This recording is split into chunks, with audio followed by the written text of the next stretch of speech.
Welcome to the Vet S.O.S. Veteran Entrepreneur Spotlight. Remember, don't drown in the sea of transition. Grab the Vet S.O.S. Lifeline. The Veteran Entrepreneur Spotlight is sponsored by Spearpoint Solutions and brought to you by the Neil Haley Show. Spearpoint Solutions is a one-stop shop for leading-edge products, services, and training for multiple vendors. From AI training to corporate gifts and much more, they have everything you need to help your organization thrive in the modern economy. You can find all their offerings at spearpointonline.com, and remember to use the code VETSOS for anything you purchase there to continue to support and help our mission here. Today, I'm sitting down with Sam Westfall, an Army veteran, serial entrepreneur, and competitive archer with a passion for community building and innovation. Leveraging decades of experience in hunting and shooting sports, Sam uses archery as a tool for therapy, empowerment, and connection, particularly within the military and veteran communities. Sam is also serving as an IVMF Bunker Labs ambassador for 2025. How you doing today, Sam? I'm awesome. How are you, Sean? Not too bad. And I'm fascinated with, archery is the one thing that I've never been able to do, and I've always wanted to do. And, being 6'6" with this huge wingspan, I know that I'm going to have to get a very specific size bow. So after this, we may have to talk a little bit. Maybe you can help me get into this, but we can do that. Let's start with your military transition. How did that go for you? Rough. So I got out in 2001 before a lot of the transition programs really even existed. It was more of a, hey, here's your med board, have a nice day. So it was a little rough. Looking at what's available and what's out there now to support the military transition is a lot different. And even with Valor Archery Challenge, I'm trying to be a part of that now. So that's fantastic. So I love the fact that it didn't slow you down, right? Because it's easy to, I had a couple of hiccups along the way. Don't get me wrong, right? There was some alcoholism, there was some depression. I got into IT, which helped. Tried to go back into the firearm space to help, cope and deal and connect with new people. Probably not the right route, especially alcohol, firearms, not a good connection. But archery has been a huge connection for me. Definitely a therapy, and that's kind of where we're at now. Although they are doing archery and axe throwing these days, so I mean, who knows? There's a avenue for everything, I guess. But that's right. No, and I appreciate you being open about that. There's struggles that we all go through, right? And each of those impacts us, but you found ways to deal with the different things and push forward, and that's outstanding. So what led you to want to start being an entrepreneur? You say in your bio you're a serial entrepreneur, so it's something you've been doing. So where did you get that bug from? So the short version is 2023. 2022, I had finished a huge project as a senior IT manager for a credit union that I was working for. Built a brand new headquarters building, 360,000 square feet, 370 miles of cabling, blah, blah, blah, blah, right? And I went, there's no way that I'm going to get another opportunity like that in my current career. Also, IT is stressful, and over time it just gets worse and worse. So I decided I would try something different. My wife and I had been talking about spinning up our own archery range and some other things, and I said, let's start with Archery Motion, which is a moving target business for 3D archery. So I spun that business up, took my experience from my time in the Army as a tank mechanic, so I did some welding, took my 22 years in the IT space, spun up, and then in the archery space, and spun up this moving target platform. And that was fun. Took it across the country in 2024. Took it to 16 major archery events, had it in front of roughly 300,000 shooters. It was fun, had a great time with it, but I realized that in that space that there are groups focused on bow hunters, some focused on extreme shooters, some focused in family, but nobody was focused in the military and veteran space. So that's what led me into starting Valor Archery Challenge. So 3D archery event designed for military community in the veteran space, bringing everybody together, S.O.S, veteran hunting organization, bringing rental gear to the table for those that have never shot because they have those huge wingspans, and giving everybody an opportunity to use archery as therapy. Definitely found a niche there. I don't know that I've ever heard of archery as therapy. I've heard of gun shooting, and now you got those rage rooms. So I mean, archery sounds just like another natural way to do it. It is, and I know there's a huge community of archers, people who love bow hunting and actually. Mid-2024, VA even acknowledged it as a form of therapy. Nice. So I'll take that. Okay, outstanding. So even more reason why I need to start doing it. Maybe I get the VA to buy me a bow. All right. So what's been the best and the worst part about being an entrepreneur? Best part is I get to do my own thing. I get to do it at my own pace. I get to introduce myself to a lot of awesome people like yourself.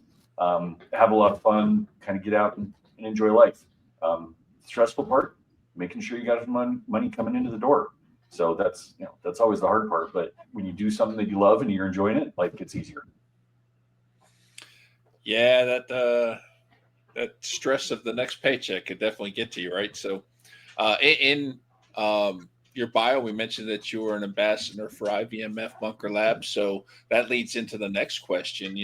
What programs did you use, or did you use any programs through your different entrepreneurial journeys? I've gone through most of them. So the Rosie Network, DAV Patriot Boot Camp, Warrior Rising, Boots to Business, and Veterans in Residence for Bunker Labs. So I've gone through almost all of the veteran entrepreneur programs that are out there. Once I completed my Veterans in Residence program here in Colorado, the ambassadors at the time said, "Hey, you would be a great ambassador. Why don't you apply?" Did that for 2024. I got invited back for 2025. So it's awesome to be able to grab a hold of the budding veteran entrepreneurs and help kind of spin them in the right space, point them in the right direction, and turn them loose. Fantastic list of resources you just rattled off. I just did the IVMF Bunker Labs here I think we ended about a month ago, 2 months ago. And then did the Boots, the books. I'm currently in Warrior Rising. Just great programs out there. And there's a lot of good resources. Yeah, it's fantastic.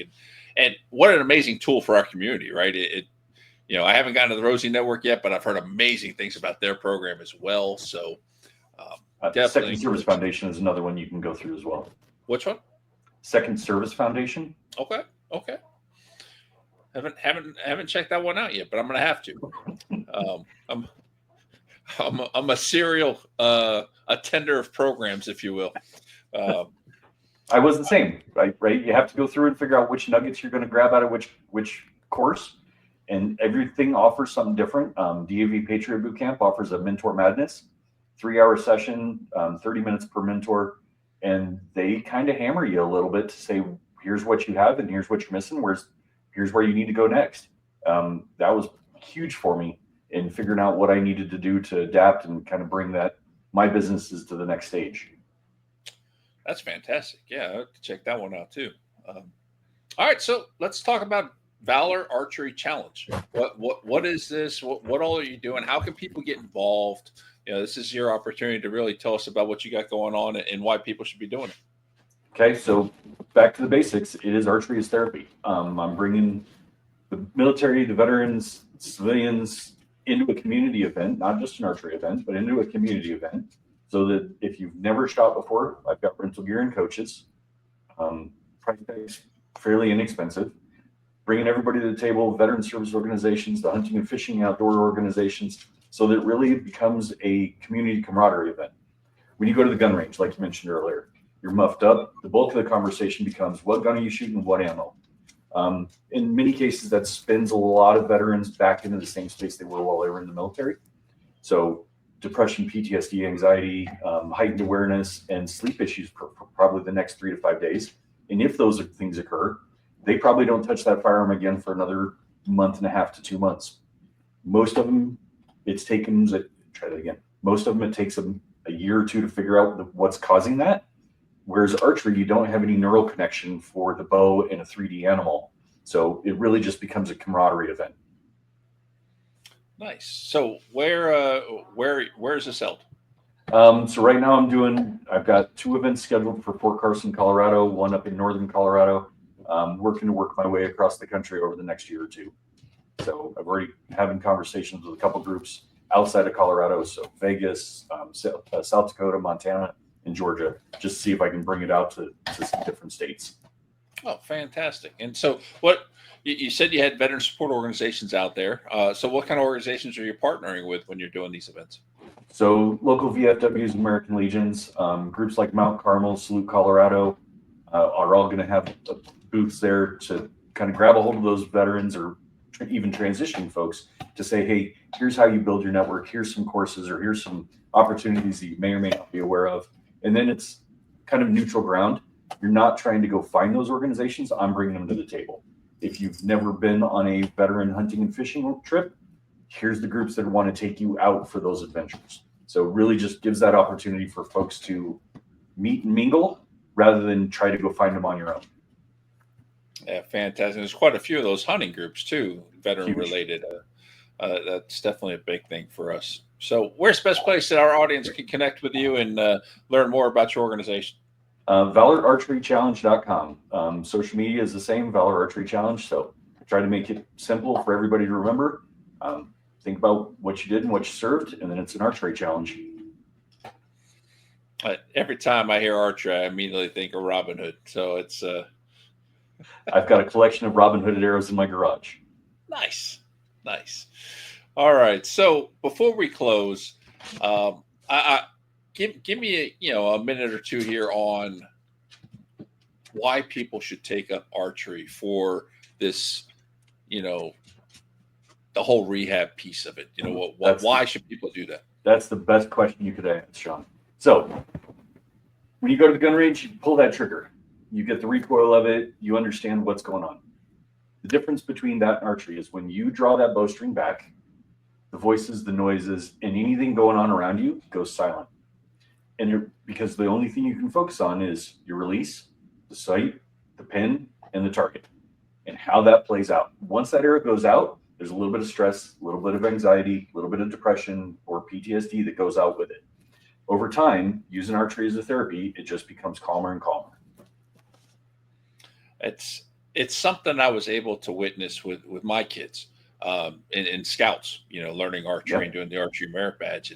And my oldest son, has, ADHD and some other issues and things like that. And what we were finding with him is he would, like, the first 2 arrows would be spot on. Like, he was calm, he was locked in, but then he would get distracted, so what we wound up having to do, and we tried this with a couple of kids that were struggling like that, and it really helped them, was shoot one, stop, go to the next target, like move over a target, and completely reset. And just that whole motion of resetting and refocusing really calmed them down and was able to let them really focus on what they were doing instead of that distraction that would start to creep in. And big fan of what archery can do for the mental side of it and all that. Yep. And the archery event is more like a golf course. So, golf course, you're going to smack a ball, you're going to chase it down to the hole and go move on to the next hole, right? 3D archery is similar. You're shooting an arrow at a 3D animal target. You're going to go walk down, you're going to pull your arrow, you're going to walk over to the next shooting station and shoot again. So you're not just, similar to what you were talking about with the Boy Scouts, you're not just shooting at a paper target stationary. You're shooting and moving and shooting and moving. And then because archery in motion is also my other business, I'm integrating moving targets into the space as well. So now you're shooting at moving 3D animal targets. It's a little bit more of a challenge. Well, if you say they're similar, I don't know if I'm going to take up archery because I spent a lot of time in the woods looking for my golf ball. A lot more fun. All right, Sam, thank you so much for joining us today, man. This has been a pleasure. Love what you're doing. On behalf of the entire S.O.S family, we want to thank everyone for tuning in today. And remember, you can find us on all your favorite podcast platforms, all social media platforms, YouTube. Make sure you subscribe and follow to S.O.S so you don't miss anything that we're putting out, all these great interviews that we have in different areas. And as always, remember, don't drown the sea of transition. Grab the S.O.S Lifeline.